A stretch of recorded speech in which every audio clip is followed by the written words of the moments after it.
Okay. Good afternoon. I'd like to welcome everyone to this week's edition of Imperial as One's Belonging series, where we explore the lived experiences of individuals from the Black, Asian, and minority ethnic communities. Individuals who have been willing to share their experiences of what it means to gain a sense of identity and a sense of belonging. And I do say this every week, and every week I have been proved to be right, that we've got a really special guest on this week. Her story is inspiring. So I'm gonna introduce you to Abigael Bamgboye. And Abigail is currently an MBA candidate at Wharton School in America, Wharton Business School in America. Abigail, it's really great to have you on the show this week. And I'm going to start off by asking my usual question, which is, can you tell me what it was or what it is that gave you your sense of identity and your sense of belonging when you were growing up? So I'd say there's a number of things that have influenced my sense of identity and belonging, and it's changed at different stages of my life. Yeah. So to give you a bit of an overview of me, so I grew up in South London in an area called Croydon. And I Mhm. think growing up in a space like Croydon, it's just every London borough is different, but that was home for a very long time. And you meet people from all walks of life, from various different religious backgrounds, ethnic backgrounds, but also if you look at the history of Croydon, it had an important role back in the day between essentially the royalty and other kind of functions like the church in England. Mhm. And so being able to grow up in this mixed environment and just to learn about different cultures really helped inform mine. So Mhm. I was born to Nigerian parents, so I grew up in the intersection of um, essentially British culture and Nigerian culture. And so that has formed a really important part of how I identify myself and how I express myself, whether that's in the food that I eat or even just the way that I kind of look into different political issues because I'm seeing influences from both sides.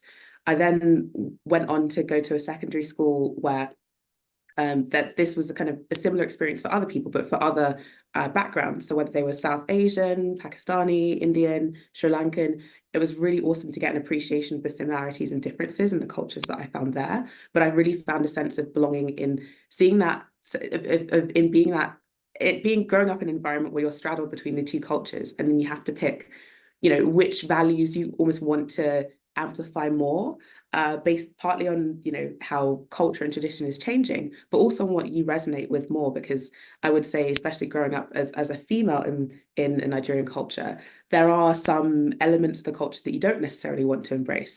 And Yeah. so that was probably a side where I could see the commonality shared with some other individuals that I kind of grew up with in my hometown. Going on to Imperial, that was a great way to just meet people from across the world, understand differences, also appreciate my more British side because there I think you appreciate the ability, like the how advantageous it is to grow up in a system where you understand things, where I grew up in London, so I had all these reference points that I could easily leverage, and my family wasn't too far away. Mhm. So I'd say coming to Imperial really made me also take another look at what is my identity kind of within maybe the more abstract concept of who am I in the world? There's many, many people here, but what does that, how do I relate to that? And then finally, coming and studying abroad, I think leaning on the kind of side of being British, being Nigerian, growing up in London, growing up in a major city, I guess that has exposed me to other people from across the world is another identity I've leaned into, as well as my faith. I think that was one that throughout my time growing up was important to me, but it's even more consequential when moving to a new place because it's a way that you get to just, I guess, connect with other people who maybe have a completely different world experience to you. That's, you've done a whistle stop tour there, right? I'm going to pull back a little bit to just pull out some of those key ideas which you were highlighting. And I think one of the key ideas was about the value systems which you gain from understanding your own value and then picking, as you said you would pick the values which most resonated with you. Yeah. Mhm. So in the early days growing up in Croydon, I'm gonna as to Nigerian parents, um, that sense of being British or being Nigerian, um, which one came first? Which one did you embrace the most? How did you embrace that? So tell me, in those days, did you feel that you had to choose, or did you feel that actually I can be selective? Did you have those external pressures on you, I should say? I think I always felt that I could be selective because Mhm, the one I felt the most was the one that I was maybe surrounded, the opposite that I was surrounded by. So I go to school, predominantly, you're eating your kind of standard school dinners, the shared heritage amongst people in the classroom mhm, was growing up in the UK and everything that that entailed. So I would feel at times that was where noticing that I was Nigerian stood out more. mhm, Whereas if I reversed it when I was at home, because of the kind of the sense of like Nigerian culture comes first, then I felt the sides that I would associate with being more British, or even just an awareness of things that, like, okay, so this is the Nigerian part. Like, for example, in Nigerian culture, it was traditionally rude to give people things with your left hand. And right. so for a lot of people growing up, even if they were left-handed, they were a bit like castigated for that and kind of like encouraged to use their right hand. And even just giving anything to an elder with your left hand was just a recipe for trouble. Growing up in that environment, that's not a normal reaction to anything else. Like, you go everywhere else, you just hand over things to your left hand. Nobody notices a bats an eyelid. And so those types of differences you become really aware of, and you kind of it's a bit like when you code switch because you're talking with a friend, but then you're talking with a professor. It becomes instinctive, and because I was quite fortunate. I grew up with other people who were facing similar like circumstances. Not everyone was, but I had a decent chunk of friends who were more or less in the same boat where they had to choose which of the cultural referencing points they wanted to leverage first. So it never really felt too much like a tension because I felt like I had other people around me who were doing the same thing.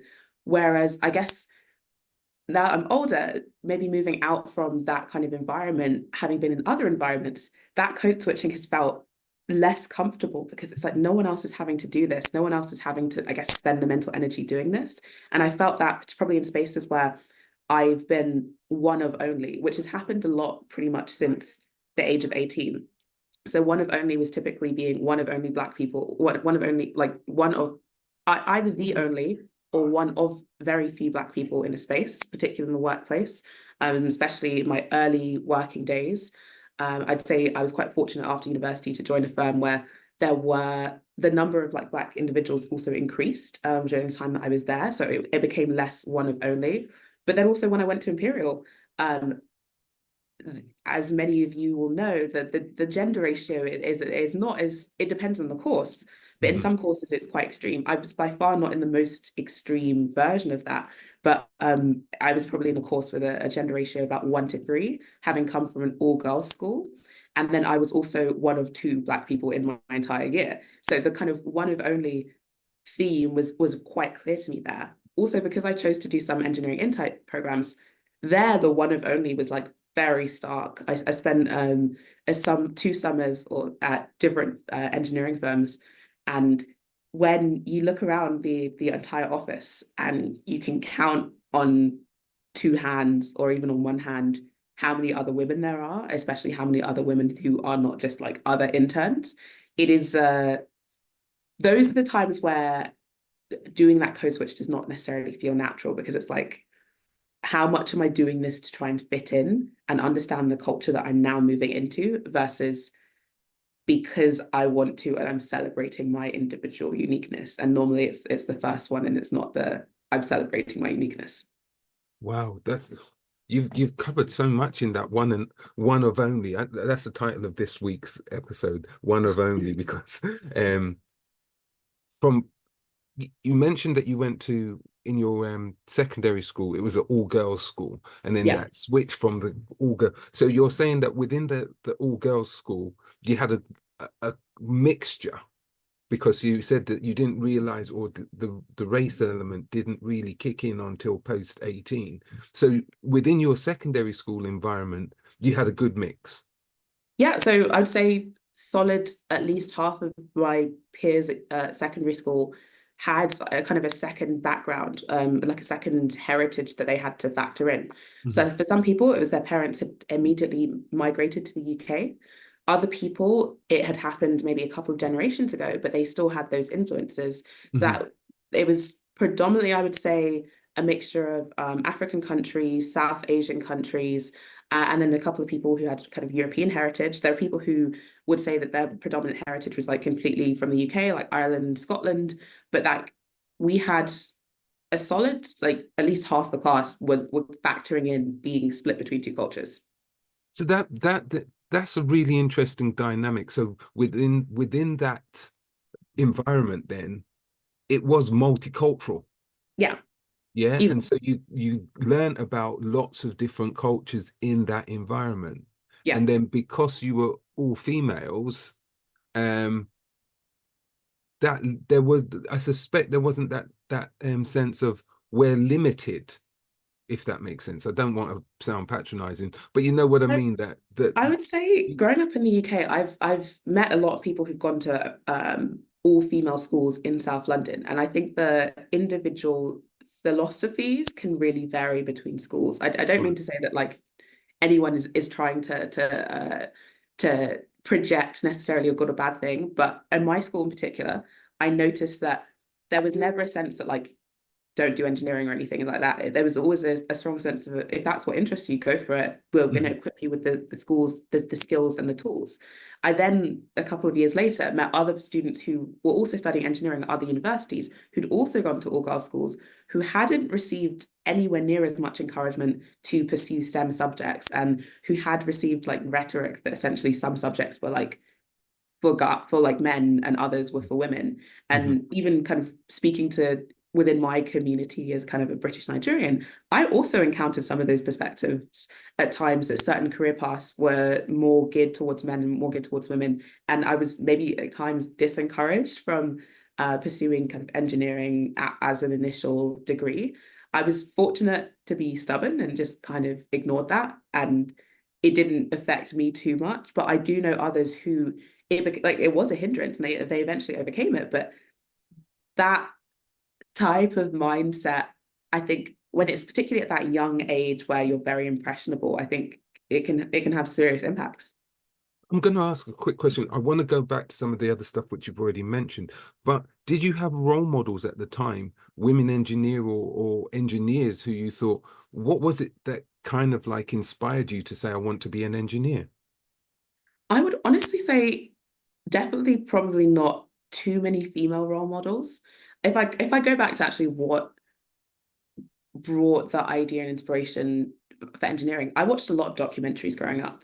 So I don't know if anyone will remember a show called something like Mega Engineering.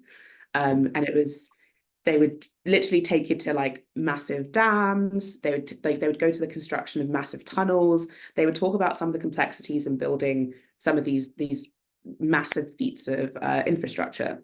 And then on top of that, I was fortunate, again, because my school was very much encouraging us to explore different areas, to go to a few different conferences where we would just hear speakers. Like one speaker I can remember really vividly was talking about how they could basically build wind turbine blades out of bamboo.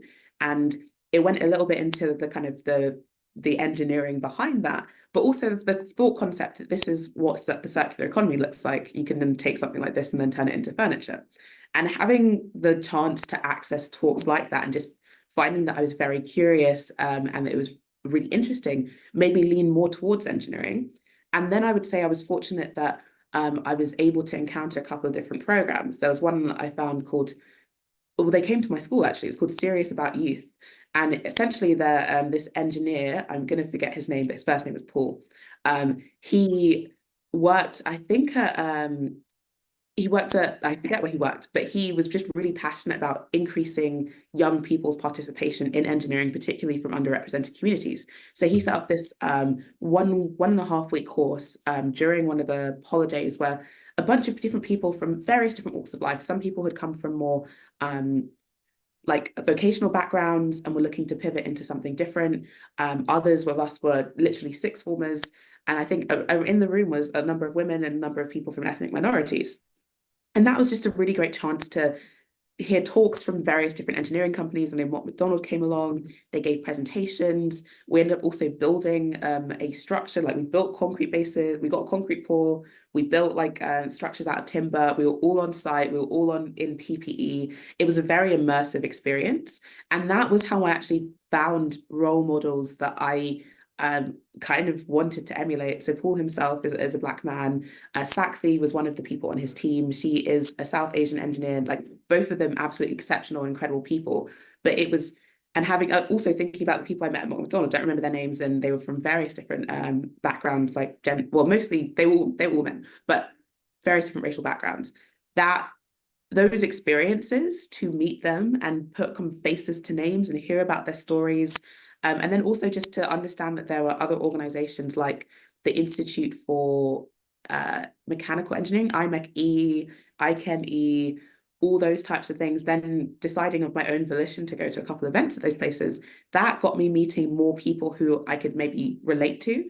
I think there is that phrase, you can't be what you can't see. And I Mhm. do think sometimes when you meet someone and you can relate their story to something, it allows you to say, okay, I can replicate that part of their story, or I really relate to this part of their story. And I find that really inspiring. And sometimes I do think, like I heard a story of someone who um, them going to university was going to be a huge financial undertaking. They were working at like Audi or something at 4 a.m. in the morning before university lectures. In the back of my mind, anytime life got tough at university or like finances got stretched, I was like, people have really survived a lot and ended up in good places. And so I Mhm. do think it's important to hear stories of people that inspire you, stories that you can relate to, where you can see part of yourself in the individual. And I might not have had as many role models as I would have liked at the time, but the few people I did meet made a huge impact.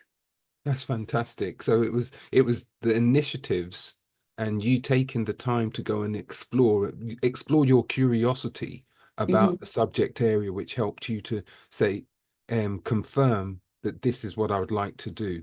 So mhm. selection of universities and to where to go. Um, how did that go about? Were your well, they're Nigerian parents, so they were always encouraging for education. So Yeah, fortunately. right, that goes without saying, I can say, right? But why Imperial? What was the attraction to Imperial? So Imperial came from a number of different viewpoints. The initial sweep was I wanted to be within 2 hours of London. And so I Mhm, picked the best universities within that range. And I mhm, think actually coming onto campus was a big deal for me. I'd visited probably about 3 campuses at that point, and I came to Imperial's campus. I was like, wow, these people seem cool. And there's something about the atmosphere here that I quite like. I will mhm, give you some context that I also took part in the Royal Institution has a series of mathematics lectures that are open to sixth formers across London. mhm. And so I'd gone to both the Imperial version and the one at Mile End. And so I'd actually been on Imperial's campus before, Yeah. but I was in Huxley, and I feel like that is not the most inspiring building on campus. So coming back and going to, I think I was in the aeronautics department, and eventually at some point I must have made my way over to the material science and engineering department in the RSM, and seeing a different side to campus, that also helped to reaffirm Imperial. Fantastic, fantastic. You've already mentioned about there being um one of only, you know, and how that made you feel. Having gone from a girls' school to Mhm. now an environment where you're just one or two females in a class of how many? What, 50, 60, 70? Fortunately, it wasn't too bad. It was close to 25 out of 100 on that Okay. metric, but still, it was a substantial change. Yeah. And did you feel it was competitive? Did you feel that people looked how do you think people received your presence on the course or you on the So I course? want to say that immediately it was clear to me because I was one of two. There's one black guy and one black girl. I was a black girl in my year, Mhm. and in the whole department across, including the PhD students, so about 800 to 1,000 people, I was one of 3 black females. And so I got told this as a fact within like a week of coming into Imperial. Mhm. And from that perspective, it was like, so like you just feel like what you're going to do is going to be like noticed because someone did like generic, like not generic, but someone who looks like the majority of people, when they do something, it'll be like, oh, who did it? Was it this person, or this person? When there's very few people who look like you, if you do something, people will know it's you. And so that was, I would say, a little bit daunting at the start because then it's like, well, people come in with, I guess, stereotypes or like ideas of what they think someone is like based on the characteristics they can see. And something like skin color is not one that you can hide. It's just there. Mhm. Um, I would say this ended up being a positive in a way because it meant that I could subvert what people were expecting. Because people might come in with one expectation, I would present a different way, and then they would be like, huh. And like a lot of people I discovered actually hadn't spent that much time around other Black people, which is also really interesting because then they'd ask just really honest questions. And I don't mind answering questions. So it kind of worked out. I would say it did make me gravitate in some ways towards the ACS, the African Caribbean Society, because then there are spaces where you can talk about hair, you can talk about food. People already have the reference points, so you don't have to explain anything. And you can also celebrate enjoying those things with those people. I would say my fortunate thing was that I grew up in London, and so I had a wider network. So Imperial wasn't the only place that I was going to know people and I could be part of a community. I could go home pretty regularly because I only lived about an hour and a half away. Um, I would say it's challenging being one of few, and I'm seeing this probably more in the US because Mhm. I'm British and Nigerian. I haven't lived and worked in the US, um, and like I'm still kind of getting acclimatized to being a student here. Mhm. And I think the more experiences you have where you can be put outside of your comfort zone, the more you can build I'd say the skill set and the adaptability to being comfortable while doing it. Because I think the very first few times it is an uncomfortable process. And there's going to be times when you really, you might feel hurt or slighted. And in these circumstances, having a network of people who you can just still reach out to, connect with, chat to is incredibly important. I want to say that there's probably two sides to this relationship or having the support system. One side is the support system who is always going to be there. So your long-term support system, friends from home, etc., family. But then also you need people in the moment because as much as you might try to explain the structure and the circumstances that are going on around you, say like at Imperial, if someone's not living it with you and having to deal with it, sometimes the advice or like the response they give is just unhelpful because it's uninformed. And so therefore you need someone who's there, who's experiencing it, who understands the system. And I think this applies to the workplace, it applies to anywhere you go. And so something like the ACS was really great because you had students. So I remember there's like two people in the year above who became my materials parents. One of them was also a Nigerian, and the other one, her heritage was from Iran, but then she had moved to the UK as a child. And those two together, they'd been through Imperial, they had a bunch of learnings they could give to me. We could relate on so many different levels. They were a really great local support system. And therefore, I would say and encourage that to anyone who is sometimes feeling that, you really do feel one of only, just trying to build those bonds and those bridges. And I definitely saw that in the workplace, especially in places where I was one of only, those employee resource groups were a great source of support. I love the way that you have kind of like analyzed that and you've framed it to say, you know what, we need multiple types of support networks. We need those ones which are fall back on, right? Those are the things which we don't have to even think about. Our parents, our friends, they're just there for us. But then we also need those ones who are in the moment with us. Yeah, because they can understand the momentary stress or the momentary advice which is going to help you through, which others may not fully grasp because they've not experienced exactly what you're going through. Hmm. Um, so you also mentioned that you when you then transitioned from Imperial, um, and you've gone into the workplace, that idea of the one of few um, Hmm. became much more amplified. In what way? The very first internship I did, the only other Black people I saw was security guards or cleaners. Everybody else was an intern. And I'd never encountered that scenario before. I was like, but I know educated people.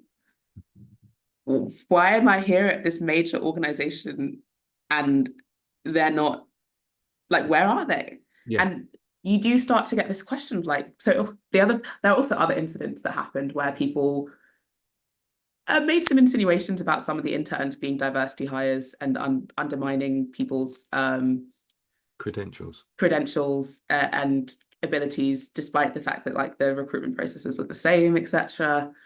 So when you have incidences like that, especially if you're really young, Mhm. that could be really harmful because you don't want to have a thought like that in the back of your mind that every time you go anywhere, people don't think that you are capable. They think actually you're there because you tick a certain box. Yeah. And oftentimes people will be at the intersection of multiple diversity characteristics. So, Yeah.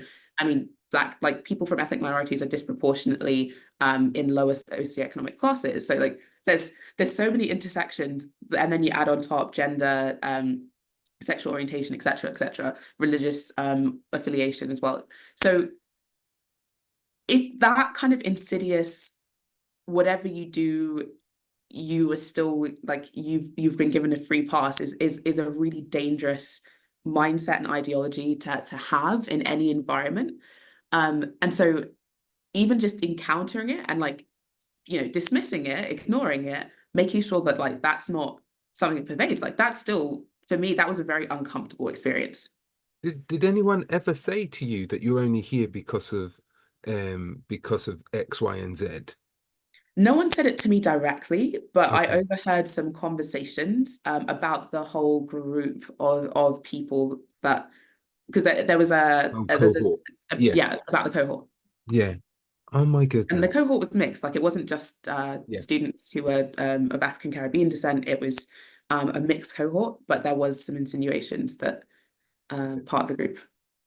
So how other than being very shocking, did that did you use that to fuel motivation to say, actually, I'm going to show you that I am here because I deserve to be here. I've got all the credentials, etc. How did you respond to those kinds of insidious behaviors?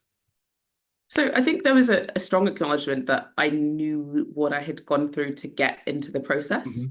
And then my goal on the internship was to learn and to perform the best that I could.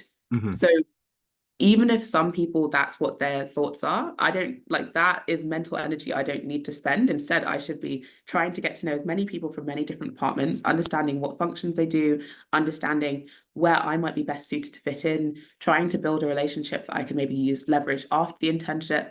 I think where this becomes obviously a lot more complicated is if you think that this attitude is in your direct reporting line, because that is an influence, a position of power that can has an impact on you. Fortunately for me, it was just another intern. So all I had to do was like focus on my own goals and Hmm. be the best that I could be. And like hopefully they, from observing generally just people being good at doing stuff, would change that opinion, Hmm. or maybe be better informed. I did also just speak to the administration and make them aware that like this had happened. Yeah. And I knew that I think they factored it in some ways in the system. This was also like well over 7 years ago now, Hmm. 6, 7 years ago. So I don't recall the exact Exactly. details, Yeah. but I No, do that's still fine. remember the feelings and the shock very vividly. A different workplace, I thought basically I joined and went for an internship, and I got this like welcome email for one of the employee resource groups, and I was like, oh, this is great. And then I thought, oh, they've invited a selection of people to greet us. This is fantastic. And I discovered that entire group of people was the entire African Caribbean kind of community in the workplace. And I looked at the percentage and I was like, but in an office of like well over 500 people, how do we only have five? Yeah. Um, and I discovered that it was an industry-wide trend, and that a lot of other top workplaces in that industry were encountering the same demographic split. So how did, again, I have to ask, how did that make you feel? Because I'm going to go on to what you're doing now, but how did that make you feel when you look, as you said, one of few, constantly being one of few? And have you got any ideas as to why there was only one of few across the industry? So the feeling of being one of few is always just more pressure because it's like, okay, so why are there so few? Mm-hmm. So do people will be like, so number one, people will, from speaking to other, like thinking about other experiences that I've heard about, people actually sometimes use that as a metric and a benchmark to judge how they will form like hiring going forward, whether that's kind of done overtly or covertly. I know people that have been one of only, done a really good job, and then suddenly next year there were more people that looked like them. And so there's inherently an amount of pressure. Second, I would say you then have to, like anything, the world is based on relationships with people. And if you've gone to the same university as someone, if you've got like similar interests, it's easier to do that thing where you build sponsors, you build mentors, you build more senior um stakeholders in the business who you have a personal relationship with. And if for whatever reason you have like fewer and fewer ways to connect with those people, either because the informal networks don't exist because you are one of only, or because maybe the method of socialization is actually outside of what you can access, whether that's because of various circumstances. It could be because of cost, it could be because of the nature of the activity and that just not being something that's allowed within your own culture or your religion. It makes it harder for you to progress. And so you can see how being not part of the in group like negatively affects you. And Mm-hmm. this is just the on the social and side and building social capital in that respect. I think there are enough studies that indicate that group dynamics mean that people have an inherent bias towards favoring those who they perceive to be more similar to them. Mm-hmm. And so you can see that again, it like reinforces or reduces the natural suite of opportunities available to an individual. So it's really tough to be in an environment where you're one of only, because then if anything does happen, it's like, do you have people that you can safely feel that you can talk that through with? Do you have someone who's more senior who can give you perspective on kind of like how things are actually going? Do you even just have to overthink every decision because maybe I know there's been a number of articles in the UK about hairstyles in schools and people being pulled out of classrooms. Now, imagine if you've had that experience growing up and then you go to a professional workplace for the first time. No one in your family has worked in this industry. You're not entirely sure of the standards. You don't yet have a mentor. You are now spending a lot of mental energy focusing on something that's important, but not that important. Like what's more important is performing. But this is inherently your ability to perform is going to be impacted by how comfortable you feel. And if you don't feel comfortable because you are one of few and you feel like you have this like you have this weight to represent and be the best that you can be, but also you're not aware of the informal norms of which many exist in many different organizations and workplaces, it just hampers your ability to do your best and really showcase the talents that you have.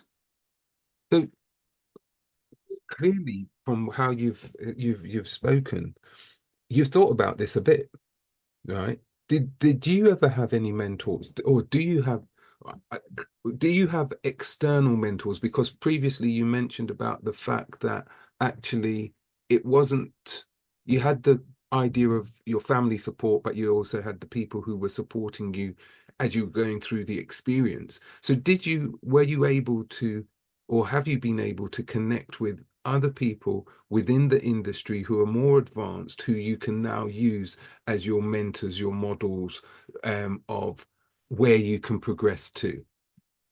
I'd say partly. So the industry I was referencing was management consultancy. And Yeah. London, I would say the number of senior Black partners and just senior Black roles is not particularly high. Hmm. I'd say at a junior level, there's been significant changes, I would say, since 2019, 2020. Hmm. And I'd say that like hiring is more or less, so to give you to contextualize this, 2% of people working in finance and consulting or professional services are Black in the UK, but 8% of those graduating from universities are Black. So there's a huge like delta between who's in the industry versus what's actually in the academic Right. pipeline. And that's Yeah. where, you know, employers draw all of their talent from. Yeah. To compound this at senior levels, representation is less than 0.2%. And in some industries, it's less than 0.1%. So Wow. there's a huge tail off between people at university, so big stack here, people who are in the industry full stop, and then people who are at very senior levels. It basically almost goes down to nothing. Yeah. And so finding like senior sponsorship in that respect is harder because it's just not there. But then you're asking, okay, why are people not there? Well, there's been evidence to show that there's like higher attrition rates for individuals from these communities, and none of this is like a single factor thing. It's all very multifactorial. Yeah. Um, but when you listen to people's lived experiences and you hear about some of the incidents that have potentially happened, whether that was almost more of a systematic thing or whether it was actually like very personal things, you can start to understand why. I mean, there's a clear example is the fact that you can send out resumes and there are resumes with kind of more traditional English sounding names versus names from other Yeah. cultures have a significant drop in response rate Yeah. despite being the exact same piece of paper and just changing a name.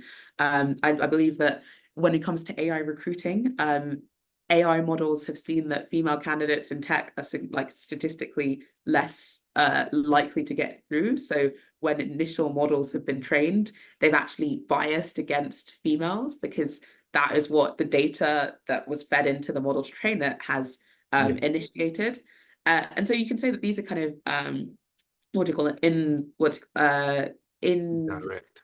indirect systematic biases, Yeah. but also we inherently have biases in sometimes the way that we maybe conduct interviews and the types of questions we ask, and the sometimes listening more to gut instincts than opposed to just like the plain facts. So actually Mhm.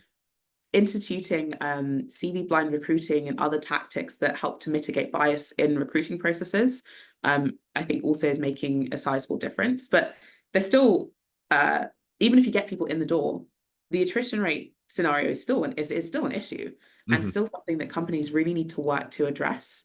I've seen in a number of different companies that there are essentially employee engagement surveys, and basically the more intersectionalities a person has, whether that's gender, sexual orientation, race, religious background, the less likely they are to feel happy. So if you take the average and then segment it by all these different groups, you start to see that people who have more than one diversity characteristic, typically it goes down, and then there's a couple of combinations that get like particularly more negative than the others. So actually, employees, both at workplaces, but also I'd say places like academic institutions should be working on figuring out like where are the biggest deltas and what can we do to combat that.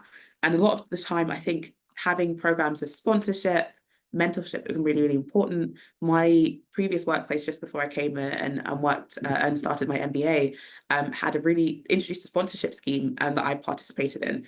And honestly, so my sponsor was just a senior manager. She's not Black, but she was such an amazing source of support, like having someone allocated to me, but also building a relationship with her, where she was able to give me advice, where she was able to help me navigate different circumstances. That was invaluable and probably contributed to my retention of staying at the firm, as well as having a mentor. Again, my mentor who I've had for the last 3.5 years from my workplace is also not Black, but we've Mhm. been able to bond on other areas because actually, whoever matched us up, we actually have very similar personalities. It's great. That relationship, I think, has also been really consequential for me continuing to stay at the firm, even though there's been some like really good times, and there's also been some bad times. Mhm. That's really interesting. As you were outlining your progress, I was going to ask how that then led you from what you did and as a engineer to the role which you were in to now doing your MBA. What was that transition? Because I think I'm hearing it, but I just want you to spell it out. What was the motivation for doing this MBA that you're currently doing now? Okay. So having gone to Imperial and done an engineering degree, I came in with this idea that, hey, engineering is this amazing force for good. Look at the way that sanitation has been sanitation and health have been transformed through engineering interventions. Look at the way this has resulted in amazing outcomes for Mhm. people. And what I learned was that you need to be able to commercialize the technologies that you're building. Otherwise, you can have the best in the world technology, but if you can't commercialize it, it won't supersede what currently exists. And thinking Mhm. about the world that we live in, thinking about the fact that the climate crisis is real, we need to be increasingly having a circular economy.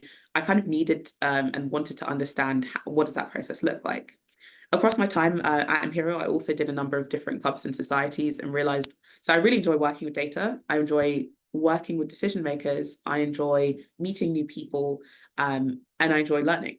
So I thought, okay, let me find an environment that allows me to do that, and hence why I transitioned into consulting. So there I was aiming to learn a bunch of different professional skills. I was aiming also to understand the types of problems that organizations face, because whether you're a government, a non-profit, or a private entity, the types of problems that you face may be somewhat similar, and it's important to basically understand how that works if you want to go into another industry and help shape that in a positive trajectory. Mhm. So ended up doing that for a couple of years. But the nature of management consultancy is it's project-based work. So what you learn is dependent on who you work with, what is being sold in the office, and then a little bit just on what is your previous background. It's almost like, okay, we have a quantitative case. We will like find someone in the office who is available and has a quantitative background. So if you didn't necessarily develop that at the right stage, or you weren't available, you might not get that opportunity. And so I came here with the goal to get a holistic understanding of business. I think that element of you need something that's commercializable. Wharton it was historically known as a school for finance, but it has expanded in so many different ways, looking into ESG, and looking at all sorts of other aspects related to management, and various things that I think are useful for running any type of organization. So coming to business school was a chance to work outside of the UK and like live outside of the UK, especially given COVID, because I Mhm. end up working remotely a lot or just working on UK-based clients, Mhm. getting the chance to gain that holistic business understanding, getting the chance to also just work with different people. I found that living and working in London has been amazing for the types of people I got to meet. But coming to the US, it's like a whole other ballpark. It's a very different uh, societal dynamic. I think there's a different types of people that come to the US. So it's a really cool privilege to be able to be here and learn. I love that. I love that. It sounds to me that you've got a very clear direction as to where you want to go, what you want to do. Or if you don't know how to get there, you're willing to put in the hours and to understand the system so that you can get to where you want to get to. Yeah. Um, there's there's one other thing which I wanted to just explore very quickly because we're almost out of time, is just with regards to this latest transition, because you mentioned about that multiculturalism from growing up. Now you're in a different culture where almost like the shoes on the other foot from where what the how you were at Imperial, where you were the one who was kind of like the home student and you had all of your support networks around you, etc. So Mhm. it was I'm not going to say easy, but it was easier. Yeah. It was definitely easier. Yeah. How is it now for you that you're kind of like away from home in a different country? How have you found that experience as well? Honestly, it's really tough. Mhm. Even just the idea that most of the time when I have free time, i.e. in the evenings, everyone is asleep. It's like a good starting point.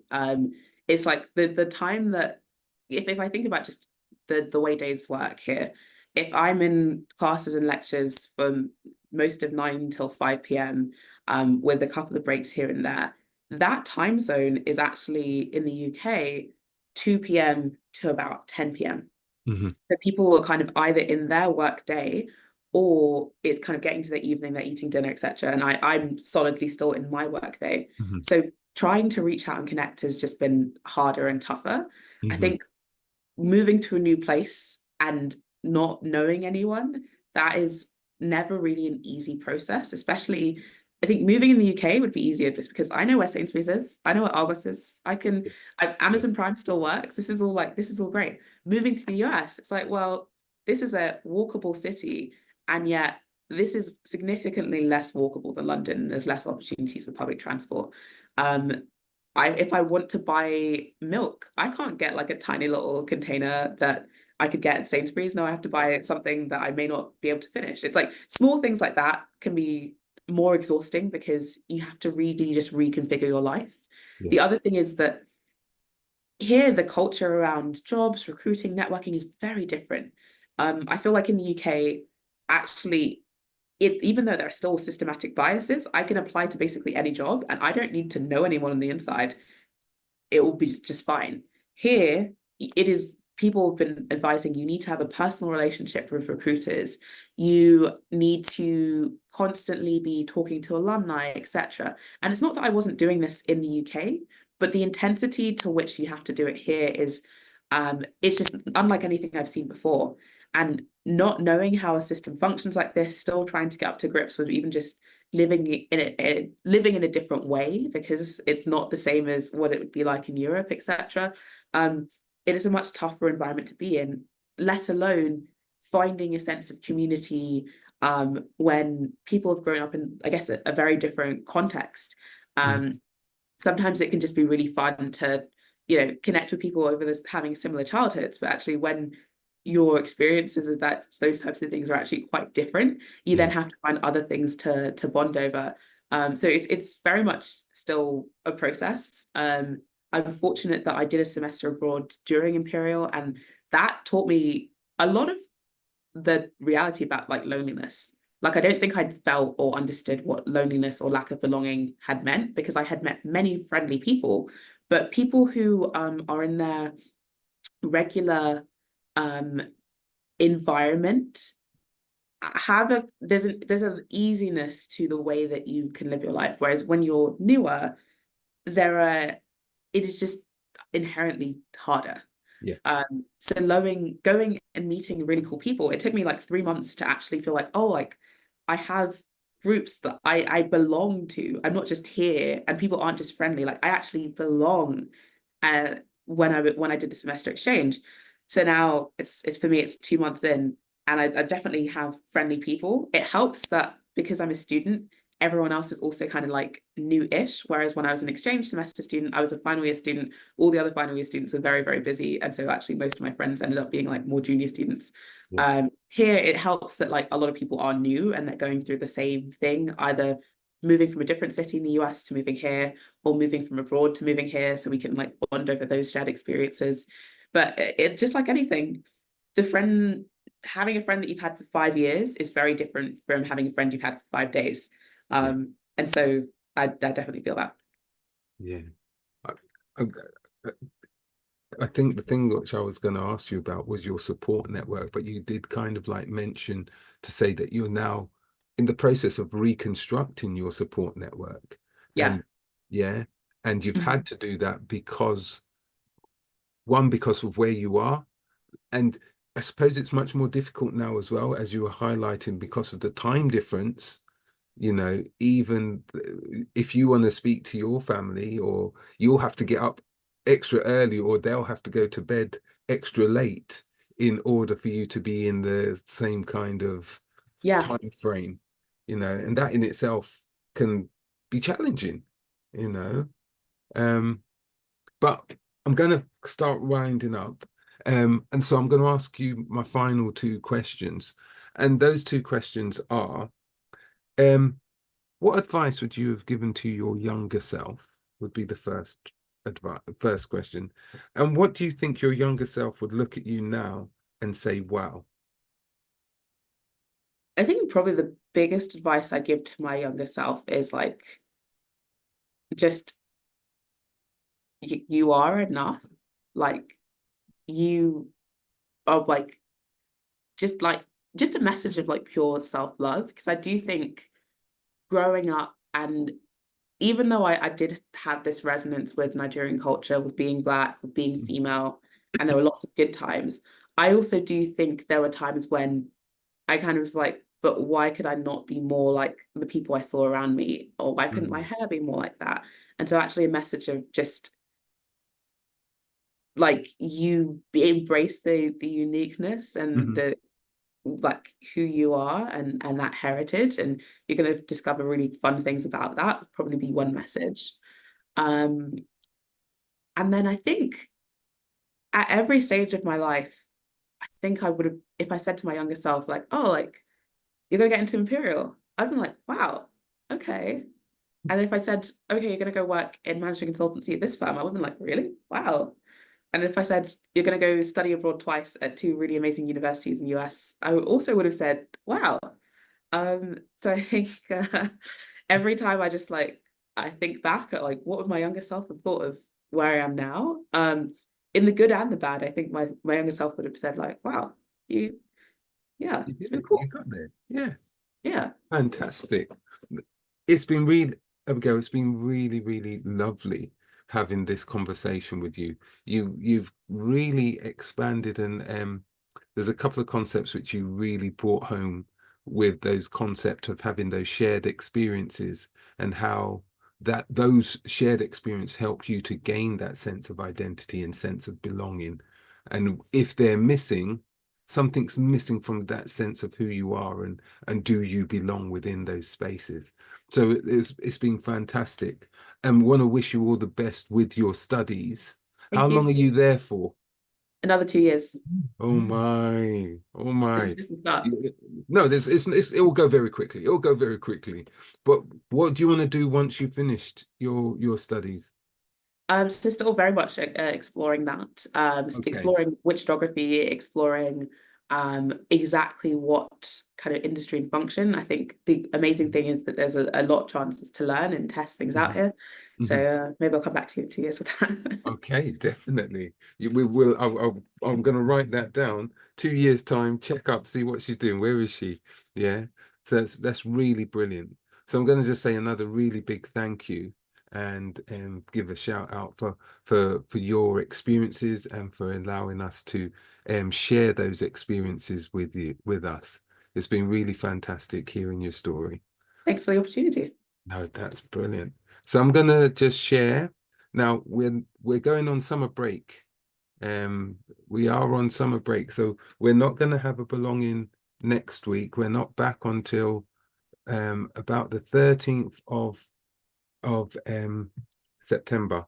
So if you're missing us, why not revisit some of the other interesting talks which we've had, or interesting interviews, and you can find those at tinyurl.com/belonging dash IAO. And it is the summer, so what I would say is enjoy your time over the next few weeks. Enjoy the sun, get those shared experiences, so that you can find that sense of who you are and where you belong. And until we meet again in September, have a really, really good time. Thank you.